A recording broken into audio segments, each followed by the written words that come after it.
With the Indianapolis Colts failing to make the playoffs for a second year in a row, is it fair to question Shane Steichen's ability to be the head coach of this team? Let's get to it.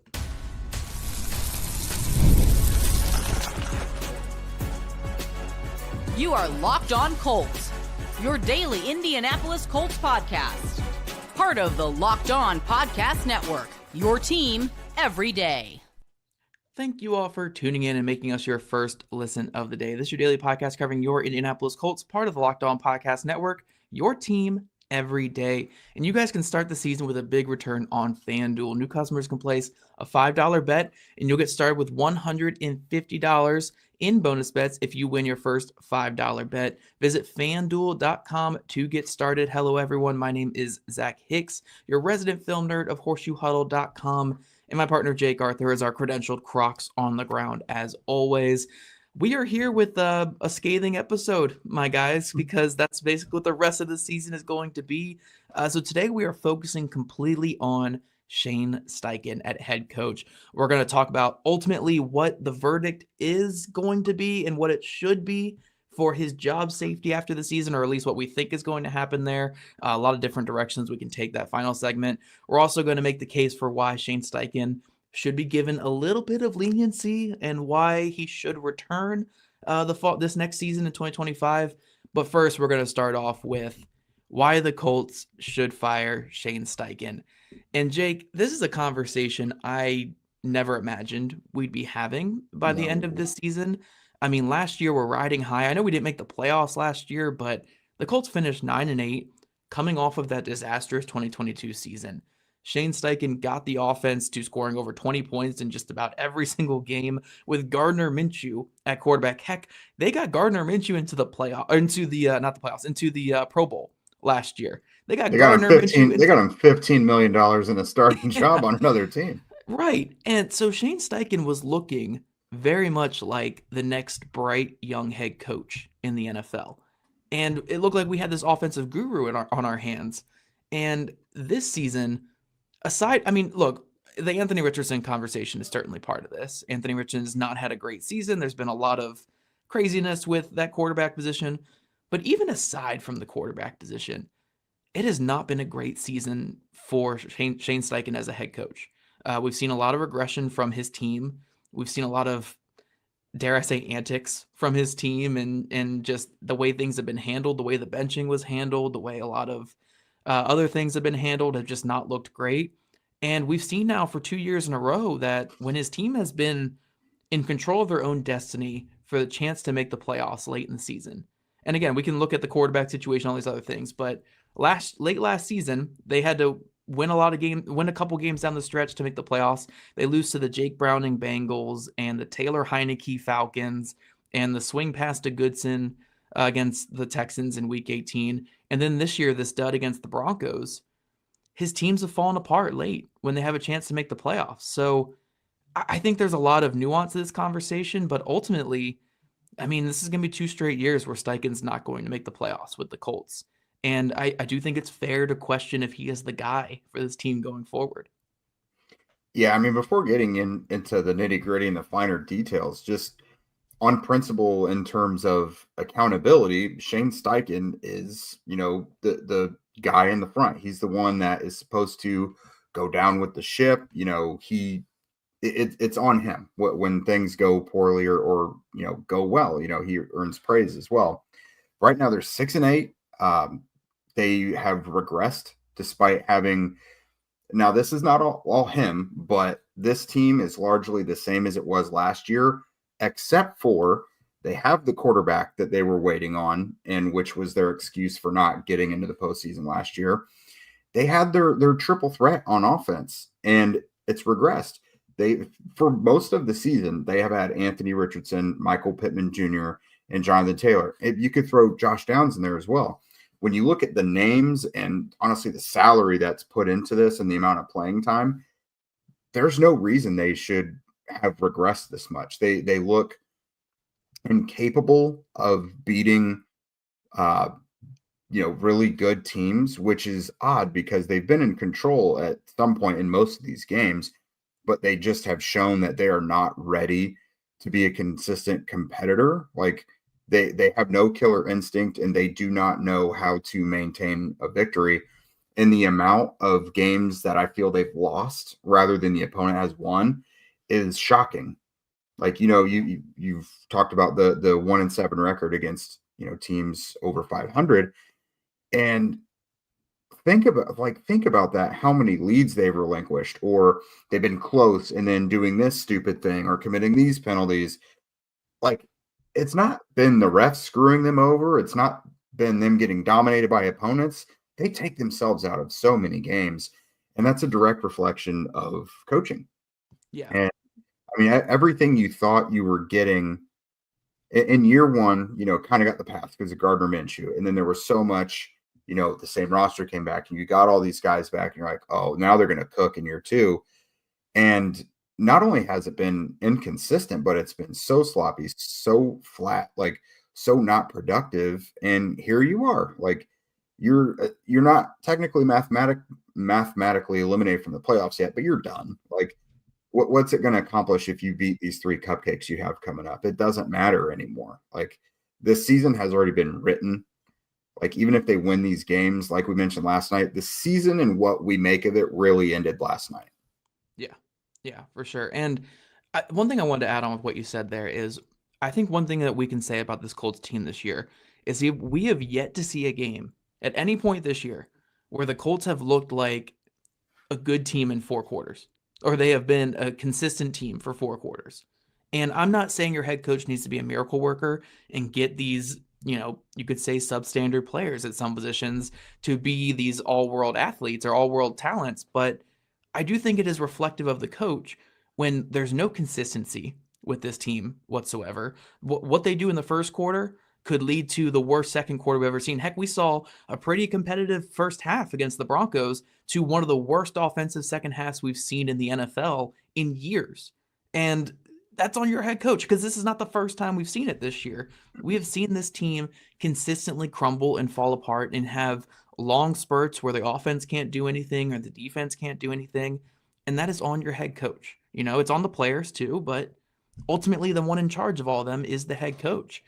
So yeah, man, it's been tough. It's been tough this year for this roster. For this roster, they mostly ran back. They brought a lot of guys back who bought into this system, bought into this coaching staff, bought into this team, and we're seeing the same mistakes over and over again.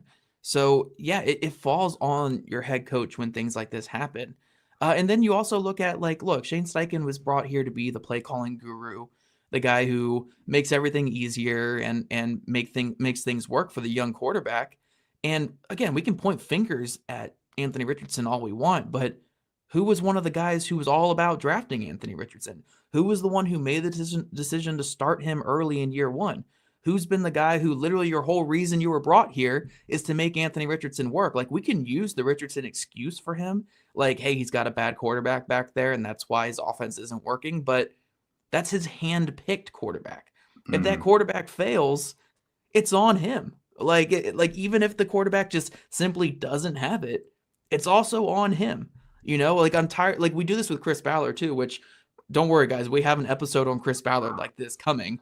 For sure, 100%. But we do this with Chris Ballard, where it's like, oh, the rest of the roster and everything's good. It's just they don't win when the quarterback isn't good. But who's picking the quarterback? Who's picking? Who's in charge of making sure that quarterback is good? Why do you get like an okay for the rest of the team, and then when the quarterback falters, it's like, oh, that's on the quarterback. That's not on the person who picked him. Like, Shane Steichen was brought here to make the quarterback work, and the quarterback regressed this season. So even on a micro level like that with Shane Steichen, he has failed in season 2. When you even look at the rest of the team, though, I mean, I hate to use this S word here, but they look soft in a lot of games. They're a bad tackling team. They're not overly physical. They can't run the ball in a lot of games. They're not.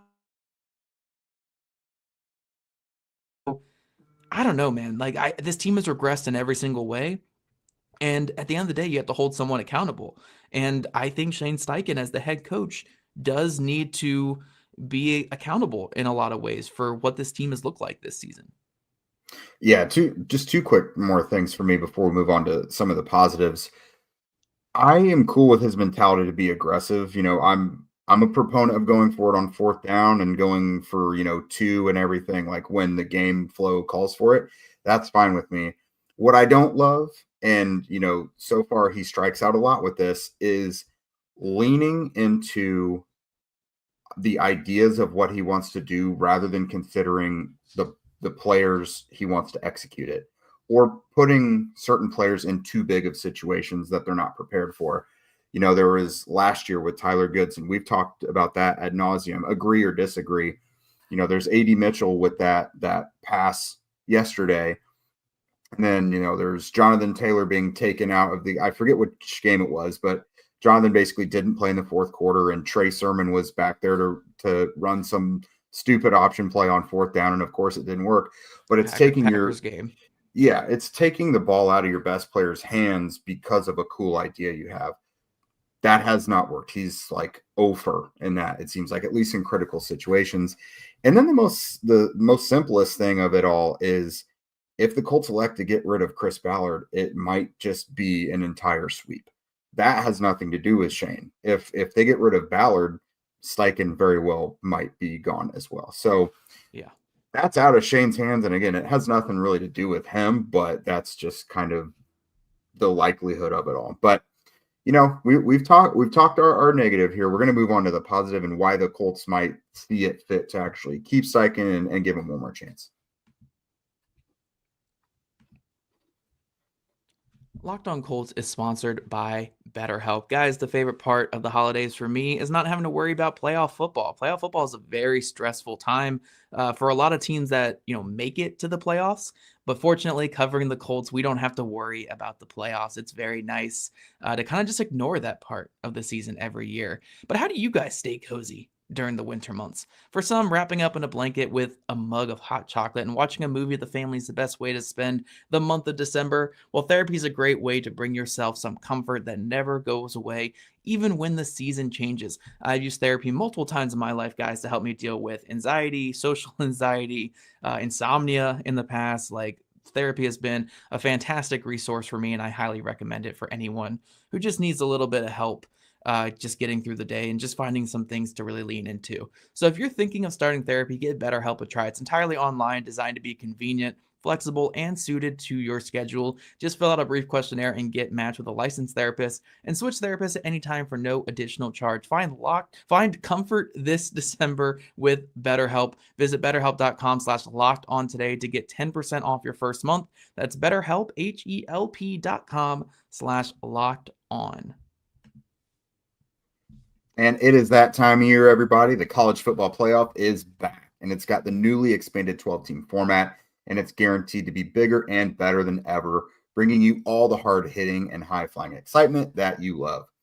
TNT Sports coverage of the college football playoff begins December 21st, starting with the college football playoff kickoff show presented by AT&T at 11 a.m. Eastern. That leads into the first matchup with the SMU Mustangs battling the Penn State Nittany Lions at noon. And then you got the Clemson Tigers looking to upset the Texas Longhorns in a showdown at 4 p.m. Eastern. So don't miss a moment of the action. Watch the college football playoff presented by Allstate live on TNT, True TV, TBS, and Max. All right, so now we're going to get to why it might be possible for the Colts to keep Shane Steichen. And again, the way we ended the last segment, kind of rolling into this one, the most simple thing is, you're kind of a package deal when it comes to Shane Steichen, Chris Ballard, Anthony Richardson. If the Colts elect to keep Chris Ballard, or if Jim Irsay elects to keep Chris Ballard, that likely means that they're going to give this thing one more shot, and that they're going to see what the trio of Ballard, Steichen, and probably Anthony Richardson could do heading into year 3. This thing was never supposed to be an immediate fix. Everything is about Anthony Richardson and his development. That's why they did what they did or didn't last offseason with staying so static in their personnel moves, is it was about Anthony's development. So they may not be ready to pull the plug after 2 seasons. And that honestly seems to be the most forward reason why Steichen might be the head coach in 25. Yeah, I think that really is the biggest thing going for him and and Anthony Richardson even, is how the three of them are kind of a package deal, or at least in our minds they are a package deal. Maybe the Colts' Mhm. minds they're not, but I think if you do give Anthony Richardson another season, you probably want to keep the continuity with Shane Steichen and have, Yeah. those two guys either sink or swim together. So I do think, if you are not done on Anthony Richardson, you're probably not done on Shane Steichen. Now, again, all this changes if you ultimately decide to fire Chris Ballard, then you probably should get rid of everybody because you want to give Mhm. the new GM a clean slate. But if you do keep Chris Ballard, you probably keep Shane Steichen and you probably keep Anthony Richardson at quarterback. And like you said, this wasn't supposed to be an immediate thing. I mean, you knew what you were getting into when you took a 20-year-old quarterback who did not have great stats in college. Like, you knew this was going to be a long process that wasn't going to look great at times and have its issues. And to give Shane Steichen at least a little bit of credit here and to kind of defend him a tad bit, I know the NFL's very much a what have you done for me lately type of league, but part of me looks at what he did with Gardner Minshew the year before and looks at the flashes this year they've had with the run game and the QB run game and the moments where the explosive plays have been there. And I'm like, there's something there with him when it comes to calling plays and getting this offense going. It hasn't been great this year. I'm not gonna sugarcoat it, but there is something with him. Now, is it enough for me to say let's absolutely keep him and this thing can turn around? No, but is it enough for me to have pause about firing him? I think so. I think so. He's got, a very good resume in the NFL and he's done some good things here. I mean, this team's probably going to end up being 18-16 over his 2 years with the team by the end of this season, maybe 17-17, whatever it's going to be. So around 500 with essentially the exact same roster that won 4 games in 2022, but with a super raw quarterback in Richardson starting a handful of those games and Gardner Minshew and the corpse of Joe Flacco. Like, those were his quarterbacks. And I know I said in the first segment that the quarterback is on him when the quarterback struggles, but again, you can also look at it like this team is still winning games despite bad quarterback play. Now, again, something needs to change, obviously, for that to eventually become winning more games or the quarterback play just getting better. But I don't think that he hasn't been horrendous. And I know the standard needs to be higher than that. Mhm. But there are some things to hang on to with him. It's just, is it enough to give him another year? I don't know. But he hasn't been some like obvious firing, like this is horrendous. This is the worst coaching job in football. Like, I do think there are some wins and losses with him. And there has been regression this season, but there are some good things with Shane Steichen as well, like the offense being pretty good with Minshew last year, like having good moments this year. I think he makes good decisions when it comes to like fourth down go rates and stuff like that, and when to be aggressive. So I do like aspects of him, but is that enough to keep him? I don't know. I really don't know. Right. I do think it's an improvement over what was going on before, for sure. And one thing I look at when the Colts are losing or they've relinquished a lead and whatnot, I often look at the lack of execution on the field. Like, Yeah. they've got a bunch of veteran players who just are not playing up to the standard.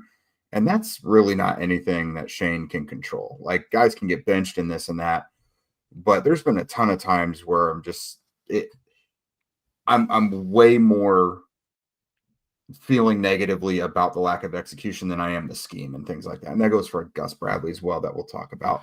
Yeah. Um, And sorry, I don't want to interrupt you here, no, but you're good. it's actually one thing I wanted to say with your plays over players argument that you made in the first segment is one Yeah. argument for Shane Steichen. Who are the players? Yeah. Like, if you want to say players over plays, right? You're insinuating go to your star player instead of, drawing up a great play for like Tyler Goodson. Draw up an adequate play for Jonathan Taylor, and that works. But Jonathan Taylor and Michael Pittman Jr., who are your stars on offense, kind of showed you what they're going to do when a playoff game matters this Yeah. past weekend.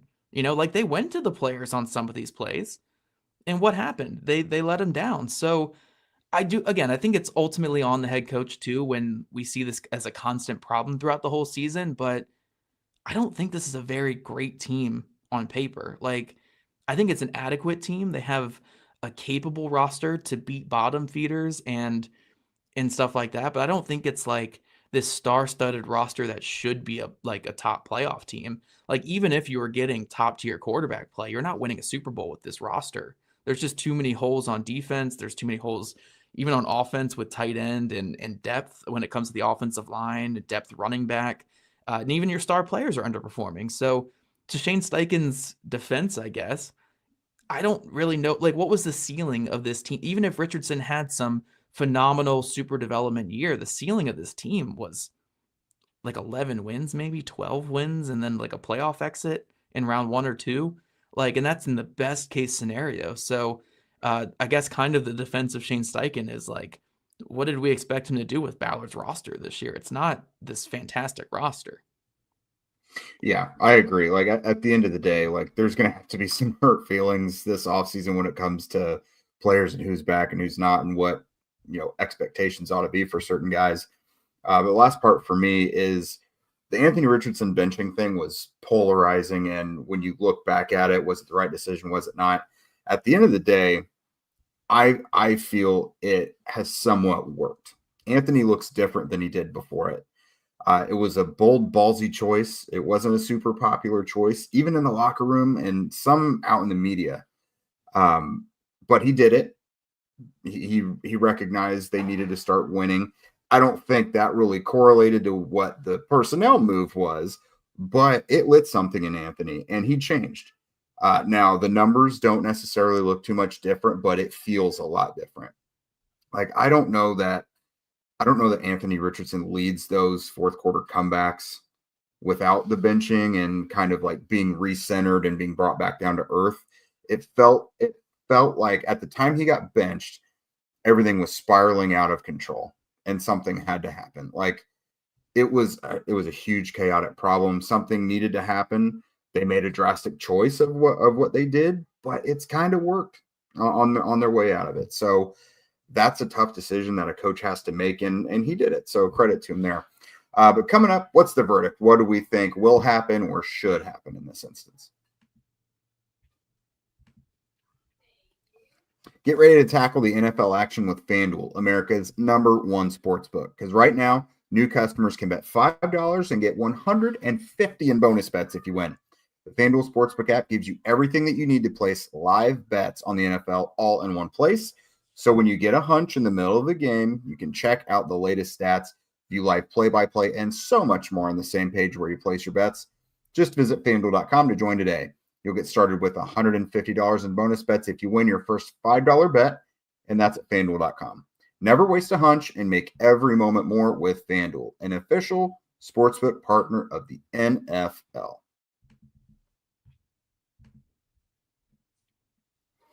All right, Zach, I'll open the red carpet to you first. So what are we thinking? Like all these things considered, I guess, what do you think the Colts will do in 2025, and what do you prefer for them to do?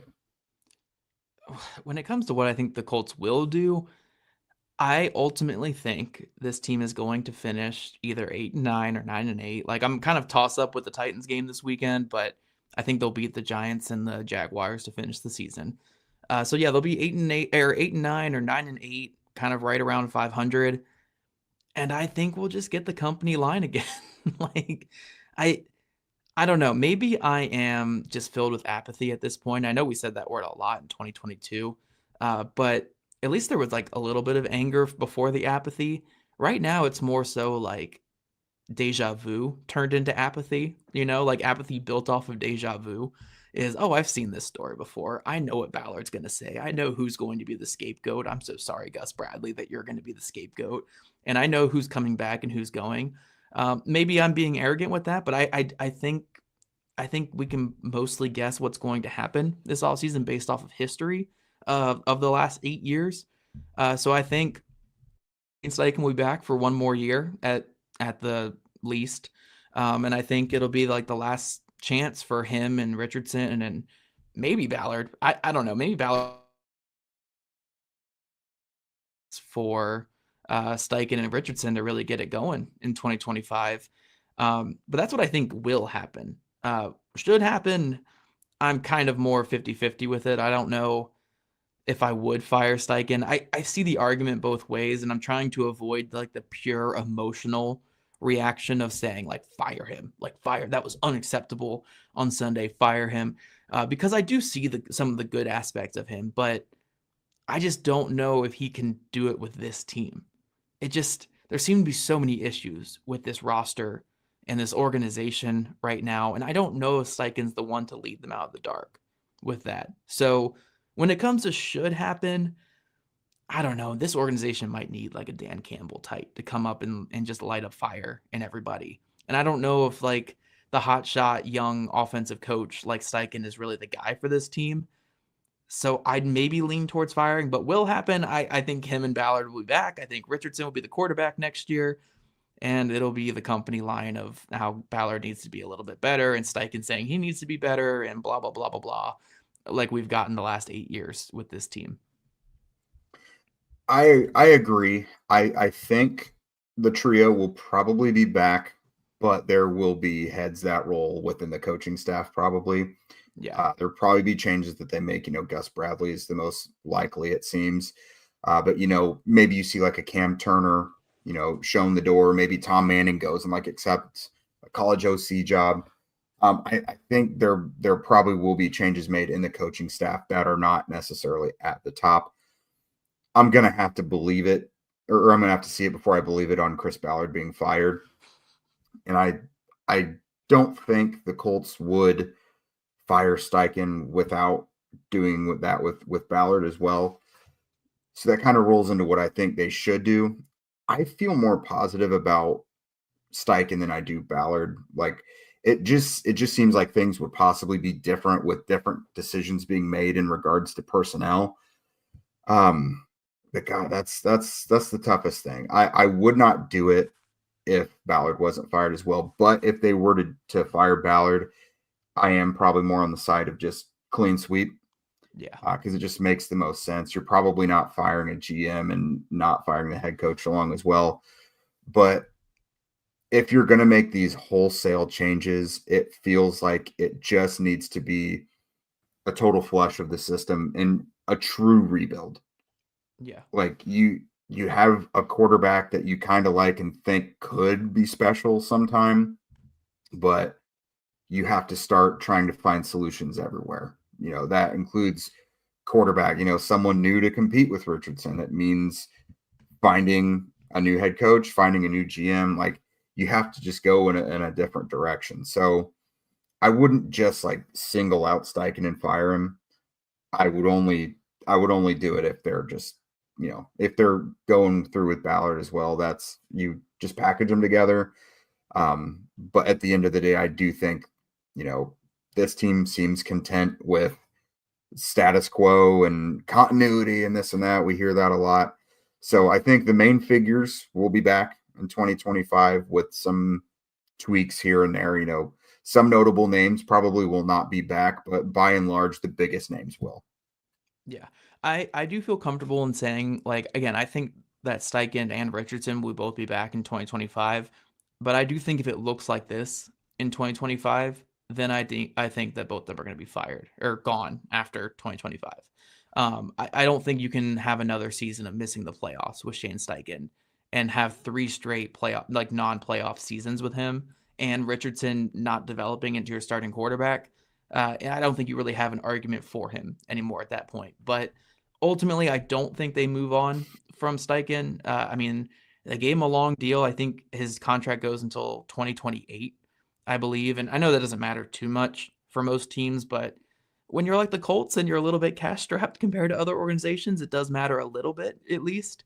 But yeah, they have him under contract till 2028. I think he's shown some good things. I think he's certainly got some potential. I don't know with this roster, man. And I don't know if the roster changes are coming. So part of, like, I guess I'm just kind of talking through my feelings here. You're like my therapy right now, Jake. So I'm just talking through my feelings a little bit with this. But like, part of me is feeling that like Steichen's kind of set up to fail in a way.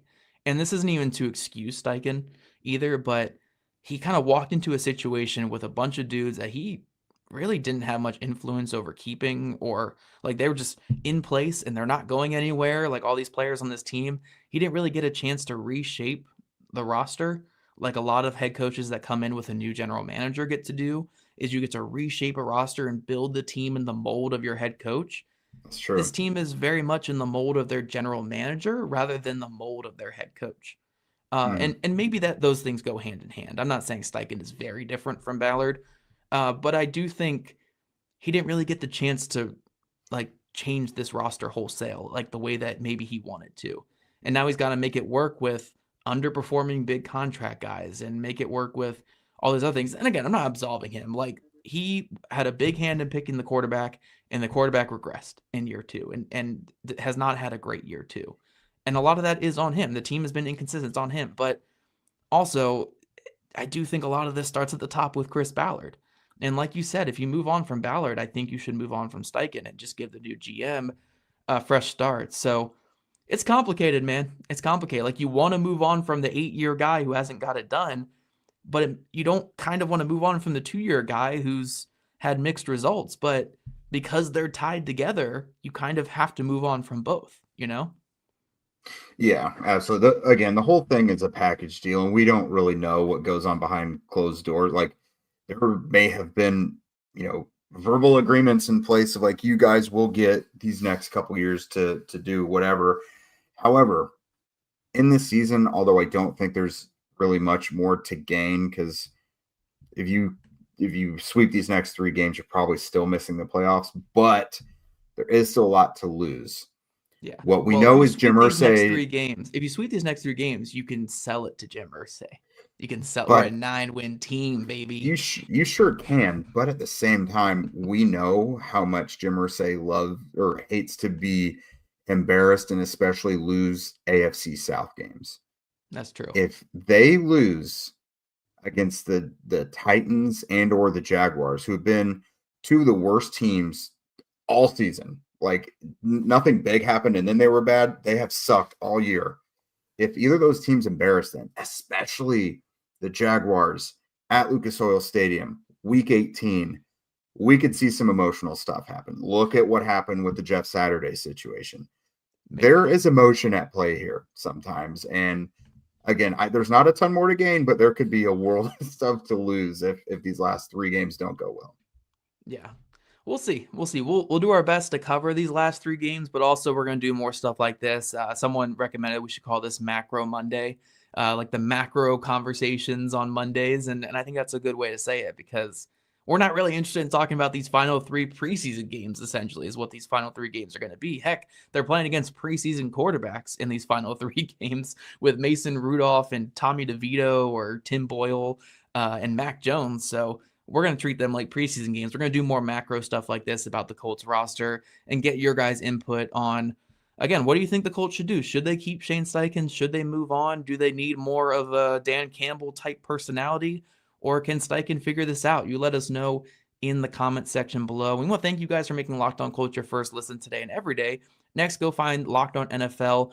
First, the Madman Tyler Rowland kicks off your morning with a double shot of NFL espresso, and then stop by the barbershop with Tony Wiggins for some real NFL talk. Find Locked On NFL on YouTube or wherever you listen to your podcast. And if you guys want to become a Locked On Colts insider and chat with us directly and get that insider scoop, follow the link in our show notes. And if you don't already, make sure you follow at Locked On Colts, at Jake Arthur NFL, and at Zach Hicks 2, all on Twitter. Also, subscribe to us on YouTube, wherever you listen to your podcast. We love you guys' ratings and reviews, and we'll catch you guys back here Wednesday afternoon.